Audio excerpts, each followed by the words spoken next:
എല്ലാവർക്കും നമസ്കാരം. ഇന്നൊരു വെറൈറ്റി ടേസ്റ്റിലുള്ള അടിപൊളി ടേസ്റ്റുള്ള ഒരു സ്ട്രോബെറി ഷേക്കാണ് കാണിക്കുന്നത് കേട്ടോ.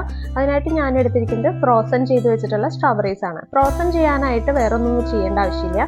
നമ്മൾ വാങ്ങിയിട്ടുള്ള സ്ട്രോബെറീസ് വിനീഗറും ബേക്കിംഗ് സോഡയും വെച്ച് നന്നായി ഒന്ന് വാഷ് ചെയ്തെടുത്ത് ഒരു കോട്ടൺ തുണിയിൽ അതിൻ്റെ വെള്ളമൊക്കെ ഒന്ന് തുടച്ച് മാറ്റി ഇതുപോലത്തെ ഒരു സിപ്പ് ലോക്ക് ബാഗിലാക്കി ഫ്രീസറിൽ സൂക്ഷിച്ചാൽ മതി കേട്ടോ. ഏത് ബെറീസും നമുക്ക് ഇങ്ങനെ സൂക്ഷിച്ച് വെക്കാൻ പറ്റും, അധികകാലം കേടുകൂടാതെ എടുത്ത് വെക്കാൻ പറ്റും. അപ്പോൾ അതിൽ നിന്ന് ഞാനൊരു 5 സ്ട്രോബെറീസ് ആണ് ആദ്യം എടുത്തിരിക്കുന്നത്. അതിന് നെട്ടൊക്കെ കളഞ്ഞ് നന്നായി ചെറിയ പീസുകളായിട്ട് കട്ട് ചെയ്തെടുത്തിട്ടുണ്ട്. ഫ്രോസൺ ആയതുകൊണ്ട് കുറച്ചു നേരം പുറത്ത് വെച്ചിട്ടാണ് ഞാൻ ഈ ചെറിയ പീസുകളാക്കി മാറ്റിയത് കേട്ടോ.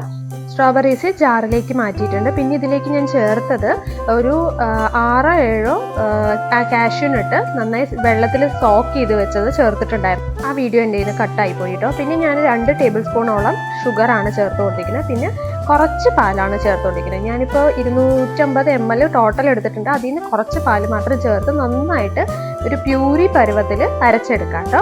അപ്പോൾ അപ്പോഴാണ് അങ്ങനെ ചെയ്യുമ്പോഴാണ് ഇതിൻ്റെ ടേസ്റ്റ്. അതുകൊണ്ടാണ് ഞാൻ സ്പെഷ്യൽ ടേസ്റ്റ് എന്ന് പറഞ്ഞിട്ട്. ഇങ്ങനെ നമ്മൾ പ്യൂരി ഫോമിൽ കിട്ടിയതിന് ശേഷം അതിലേക്ക് നമ്മുടെ ബാക്കിയുള്ള മിൽക്ക് കുറച്ചായിട്ട് ചേർത്ത് കൊടുക്കുക. ഈ മിക്സിങ്ങിലാണ് അതിൻ്റെ ടേസ്റ്റ് കിട്ടിയെന്നാണ് എനിക്ക് തോന്നിയത് കേട്ടോ.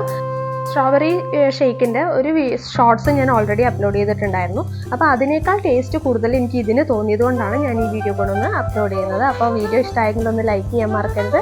സബ്സ്ക്രൈബ് ചെയ്യാത്തവരും സബ്സ്ക്രൈബ് ചെയ്ത് സപ്പോർട്ട് ചെയ്യുക. താങ്ക്